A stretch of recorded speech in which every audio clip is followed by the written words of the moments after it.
para Nabi Sallallahu Alaihi Wasallam, bagaimana hasil dari pelajaran itu membuat kehidupan mereka dan jalan hidup kita lebih baik dari sebelumnya dan lebih mulia untuk membuka lembaran kehidupan ke depan. Di antara ruang tokoh ada juga waktu yang diistimewakan oleh Allah Subhanahu wa taala untuk memberikan ruang-ruang pelajaran, pencerahan sehingga membuat kehidupan kita lebih baik untuk seterusnya. Di antara waktu itu adalah bulan Dzulqa'dah. Ada yang menyebutnya dengan Dzulqa'dah, bulan ke-11 dalam penanggalan tahun-tahun Hijriah. Al-Quran surah ke-9 di ayat 36 memberikan isyarat yang sangat kuat tentang rangkaian keistimewaan yang terkait dengan bulan Dzulqa'dah ini. Allah Subhanahu wa taala berfirman, A'udzu billahi minasyaitonir rajim. Surah ke-9 tidak diawali dengan basmalah, kita langsung masuk ke dalam konteks ayatnya. Inna iddatasy syuhuri 'indallahi 12 syahran fi kitabillah. Yauma khalaqas samawati wal arda minha arba'atun hurum. Dzalika ad-dinul qayyim fala tadhlimu fihinna anfusakum. Al-ayat. Inna iddatasy syuhur, sungguh tanamkan keyakinan kuat dalam jiwamu yang paling dalam dan jangan pernah ragu bahwa telah ditetapkan oleh Allah Subhanahu wa taala dalam perjalanan waktu kehidupan setahun itu ada jumlah 12 bulan. 12 bulan ditetapkan oleh Allah Subhanahu wa taala untuk menunjukkan perjalanan waktu bulanan selama setahun. Yauma khalaqas samawati wal arda. Dan ketetapan ini telah dikhususkan oleh Allah, telah dilegalkan oleh Allah sejak mula mencipta langit dan bumi. Ketika ruangnya dicipta, maka bersamaan dengan penciptaan itu dibuat sistem kehidupan, salah satunya terkait dengan penetapan waktu. Setahun ada 12 bulan. Anda jamaah boleh riset, boleh baca, boleh kaji. Silahkan cari kitab suci dimanapun yang menunjukkan setahun ada 12 bulan. Anda akan dapatkan itu dalam Al-Quran surah ke-9 di ayat ke-36. Minha arba'atun hurum. Dari 12 itu dipandu kita agar mampu menata dan memberikan konsep kehidupan yang jelas selama setahun itu sehingga kita punya agenda yang jelas. Jangan sampai ada manusia beraktivitas tidak tahu apa yang akan dikerjakan. Tidak paham bulan ini mau mengerjakan apa. Tidak punya rencana bulan depan akan kemana. Tidak punya kegiatan yang siapkan 3 bulan ke depan apa yang mau dikerjakan. Maka Allah memberikan contoh kepada kita, dibagilah dalam 12 bulan itu kepada beberapa periode. Dari 12 bulan itu ada 4 bulan yang disebut dengan bulan hurum. Minha arba'atun hurum. Dari 12 bulan itu secara konsepsional dalam berkehidupan Allah berikan pengajaran kepada kita. Coba jadikan 4 bulan untuk mencapai target-target tertentu. Apa contohnya ya Allah? Aku tunjukkan arba'atun hurum. Ada 4 bulan disebut dengan bulan hurum. Dzalika ad-dinul qayyim. Itulah konsep beragama yang lurus, yang jelas. Agama harus memberikan arah, ada vektornya, ada panduan berkehidupan. Apa yang harus dikerjakan, apa yang harus ditinggalkan. Harus jelas menunjukkan kepada kita apa yang baik bagi kita yang soleh, apa yang tidak baik yang harus ditinggalkan yang salah. Hidupkan hanya demikian. Kalau tidak mengerjakan yang baik yang soleh, meninggalkan yang salah. Bagaimana mata memandang dengan soleh, menghindari yang salah. Bagaimana lisan bertutur yang soleh, menghindari yang salah. Bagaimana kaki melangkah pada yang baik, menghindari yang buruk. Demikianlah panduan kehidupan mengajarkan kepada kita. Sesuatu yang baik, yang sukses, harus dimulai dengan rencana yang terukur. Dan diarahkan kepada yang benar, dengan meninggalkan yang keliru. Inilah ketentuan agama yang benar. Fala tadhlimu fihinna anfusakum. Maka 4 bulan ini dijadikan latihan oleh Allah untuk menggali kembali potensi diri kita. Menghindarkan segala yang tidak baik. Menghadirkan yang baik-baik. Maka cara kita untuk menjaga supaya diri ini selalu tampil terhormat. Hormat terambil dari bahasa Arab. Dari kata hurmah. Hukum yang menjaga kehormatan disebut dengan haram. Ada hukum haram. Haram itu asalnya bukan dilarang. Haram itu asalnya bukan tidak boleh. Haram itu asalnya adalah satu ketentuan yang menjaga keadaan kita tetap terhormat. Kenapa diartikan dengan dilarang? Tidak boleh, karena ada perbuatan-perbuatan yang kala dikerjakan bisa meruntuhkan kehormatan kita di hadapan Allah Subhanahu wa taala. Bisa menjatuhkan kehormatan kita bahkan di kalangan manusia. Kenapa merampok itu haram hukumnya? Zina itu haram hukumnya. Menjatuhkan, mencela, bertikai itu haram hukumnya. Karena saat lisan Anda digunakan untuk mencela, jatuh kehormatan Anda. Saat seseorang mencuri, terungkap, jatuh kehormatannya. Allah punya sifat Rahman dan Rahim. Kasih yang tak terukur. Sayang yang tidak bisa dibilang. Dengan itulah ingin menjaga kehormatan kita ketika tampil di event dunia ini, supaya lahirnya bersih, pulangnya bersih, dan kembali dalam keadaan terhormat. Kenapa ini dilarang? Untuk menjaga kehormatan kita. Allah tidak ingin ketika seorang korupsi, hilang kehormatannya. Runtuh kemuliaan keluarganya. Anaknya dibuli, istrinya dicerca. Bahkan jalan hidupnya pun tidak jelas. Maka turunlah hukum haram untuk menjaga kehormatan kita. Itulah kenapa muncul tinggalkan yang salah, jalani yang soleh. Pada hakikatnya untuk menjaga kehidupan kita tetap terhormat. Karena itulah hadirin, terkadang dalam kehidupan secara konseptual ini terlupakan. Orang ingin mengejar yang baik, tapi ditempuh dengan jalan yang tidak baik. Maka mesti ada evaluasi ulang yang menyadarkan tentang fungsi organ kehidupan kita dan organ tubuh kita secara fungsional. Apa fungsi mata ini? Apa fungsi telinga ini? Apa fungsi lisan ini? Hingga ke ujung kaki. Yang kemudian setelah paham fungsinya, bisa kita gunakan untuk mencapai harapan-harapan kita. Mengeksekusi keinginan-keinginan kita. Sehingga kita mampu menggunakan organ yang baik, menuju hal yang baik dengan cara yang baik. Maka dengan itulah kemudian Nabi memberi penjelasan. Dan penjelasan tafsir Al-Quran surah ke-9 ayat 36 ini disampaikan dalam haji pamungkasnya Nabi SAW. Perpisahannya Nabi SAW. Yang bahkan di ujung kalimatnya Nabi meminta viralkan ini.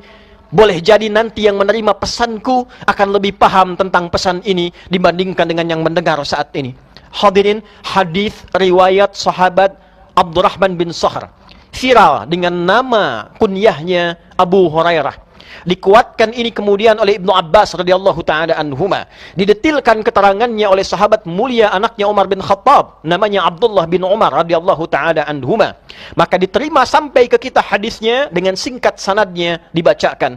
Qala Rasulullah sallallahu alaihi wasallam, "Inna az-zamana qad istadaraka hay'ati yawma khalaqa as-samawati wal ard. Minha arba'atun hurum. Fala tadhlimu fihinna anfusakum." Dalam riwayat pelengkapnya, thalathatun mutawaliyat, Dzulqa'dah, Dzulhijjah, Al-Muharram, wa Rajabun Mudhar, alladhi baina Jumada wa Sya'ban. Fala tadhlimu fihinna anfusakum. Saudara, Nabi SAW memberikan pesan yang sangat menyentuh. Pesan penting, pesan perpisahan yang diminta dipiralkan di setiap generasi sehingga sampai ke ujung umatnya dan berakhir kehidupan di dunia ini.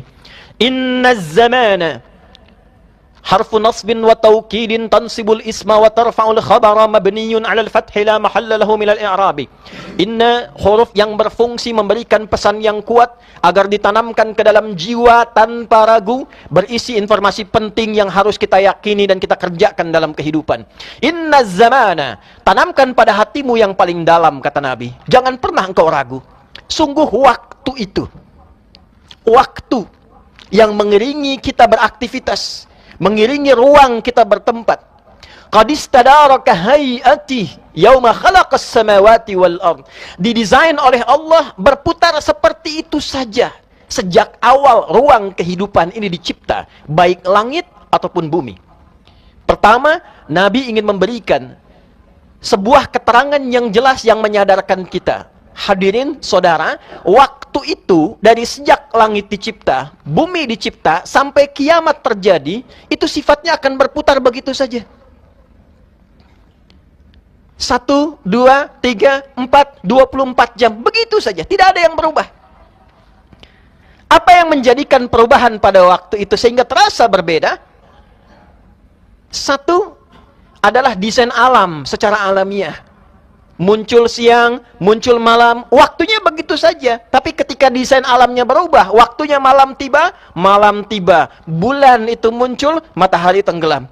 Waktunya siang tiba, matahari yang terbit, bulannya selesai. Tapi waktunya begitu saja, tidak ada yang berubah. Yang kedua, yang menjadikan suasana itu berubah adalah karya kita sendiri. Amal kita sendiri. Baik amalnya soleh ataupun amalnya salah. Dulu tempat ini tidak ada, tapi menjadi viral. Kapan masjid ini ada? Kapan diresmikan? Anda mulai bertanya tentang tanggal, tentang waktu. Apa yang menjadikan amal ini muncul? Bukan waktunya. Waktu berputar seperti itu saja. Karya kitanya, amalnya.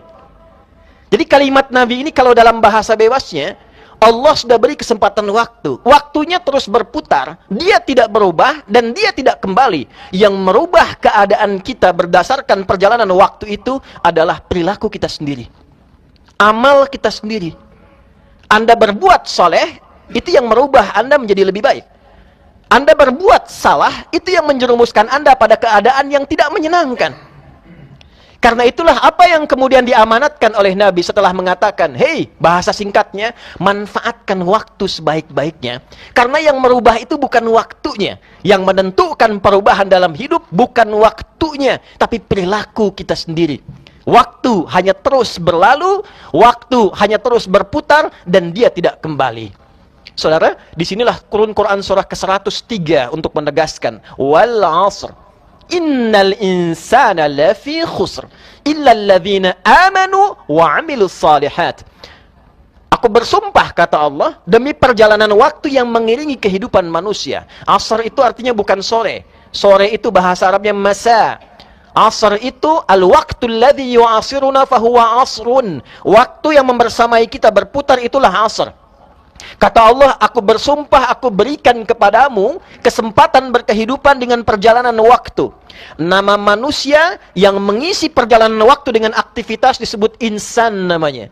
Setidaknya kurang lebih disebutkan 65 kali dalam Al-Quran. Ada bashar terkait fungsi nafsu, 35 kali disebutkan dalam Al-Quran. Ada ins terkait karakter kelembutan dan kebaikan, dipasangkan dengan jin, disebutkan 18 kali dalam Al-Quran.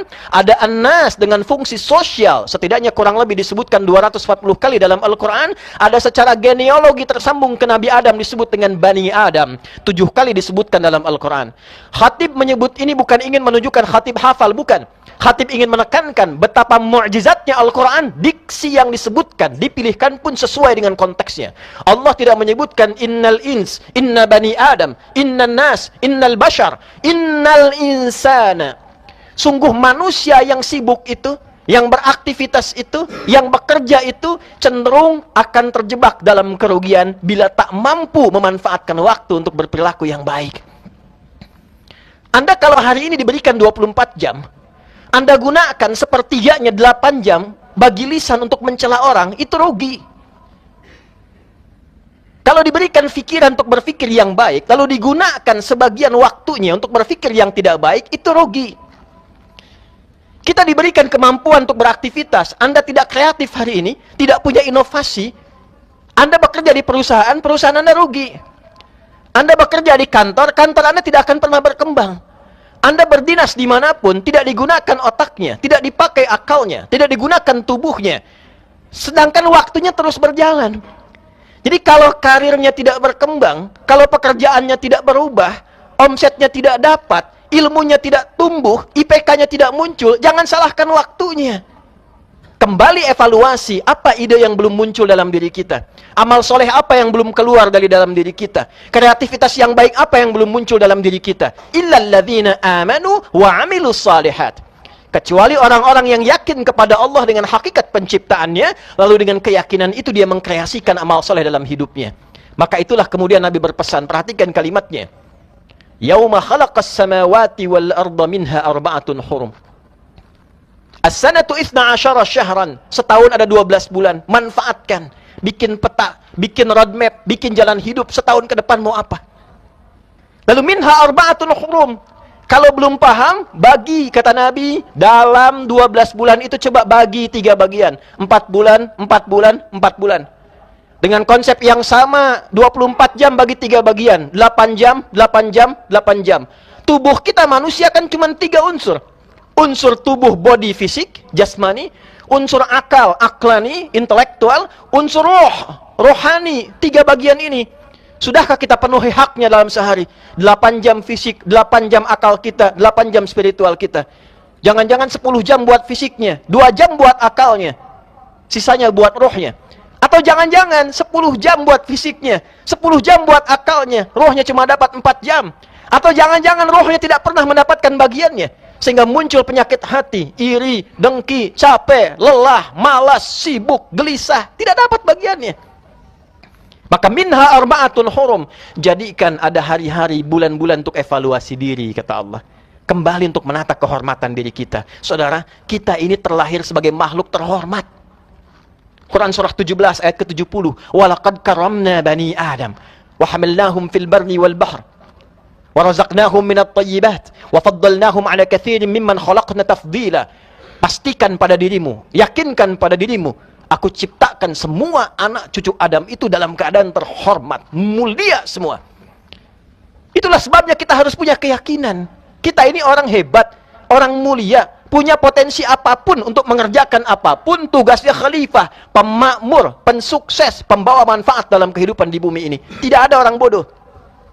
Yang ada adalah manusia yang tidak yakin dengan kemampuan dirinya. Nah, hadirkan ruang-ruang untuk evaluasi itu. Bagi ke dalam 3 bagian. Setiap 4 bulan, 1 bulan, evaluasi kehormatan kita yang belum muncul itu. Kembali pelajari lagi. Kalau sudah paham algoritma dirinya, paham tentang kemampuannya, paham potensinya, bikin peta jalan ke depan. Saya bakatnya di bidang A. Kalau belum ketemu, siapkan diri kita. Pilih jalan hidup apa yang mau diambil. Dari 4 bagian kita pilih. Dengan ilmu, mau cari harta, kedudukan, atau dengan tenaga. Ilmu seperti Ali bin Abi Thalib radhiyallahu taala anhu, kedudukan seperti Abu Bakar As-Siddiq radhiyallahu taala anhu, harta seperti Utsman bin Affan radhiyallahu taala anhu, ataupun tenaga seperti Bilal bin Rabah radhiyallahu taala anhu. Anda ada di mana? Disitulah kehormatan kita dibawa sampai pulang kepada Allah Subhanahu wa taala. Kalau sampai Jumat ini belum ditemukan, renungkan sejenak. Setelah dapat itu, kembali. Fa idza qudiyatis salatu fantashiru. Kalau Jumat selesai, bawa renungan itu, bertebaranlah dengan semangat baru yang kita kobarkan. Kita makhluk terhormat. Kapan menjadi terhormat? Ketika kita hindarkan yang salah dan pedomani yang soleh. Maka penutup khutbah ini ingin melengkapi dengan keterangan Ibnu Umar radhiyallahu taala anhuma ketika menjelaskan penutup hadis ini dalam kesempatan haji wada'. Nabi mengatakan dalam bahasa terjemahan yang bebas yang mudah kita cerna, kalau sudah jelas ini semua, bersatulah kita untuk mengerjakan yang baik-baik, sehingga kebaikan itu menjadi kebaikan kolektif. Maka kata Nabi, 1, jangan menyimpang dari kebaikan. Jangan menyimpang. Evaluasi sampai Jumat ini, fungsi lisan apa? Jangan menyimpang. Man kana yu'minu billahi wal yaumil akhir falyakul khairan aw liyasmut. Siapa yang merasa beriman akan dihisab di hari kiamat oleh Allah, maka gunakan lisannya berkata yang baik. Tak mampu, diam. Jangan menyimpang dari kebaikan dengan lisan. Jangan menyimpang dari kebaikan dengan pendengaran. Di kantor Anda punya aturan, jangan menyimpang dari aturan kantor. Di dinas Anda punya aturan, jangan menyimpang dari aturan kedinasan. Ada konsep kehidupan manusia yang dibuat manusia memberikan kestabilan dalam lingkungan yang khusus. Sepakat semua, jangan menyimpang. Hukum Allah untuk kebaikan semua dan tidak mungkin bertentangan dengan kebaikan yang direncanakan manusia. Jangan menyimpang. Kata Allah jujur, jujur. Begitu menyimpang, runtuh kehormatan Anda. Kata Allah jadi suami yang baik, jadi baik. Ketika keras,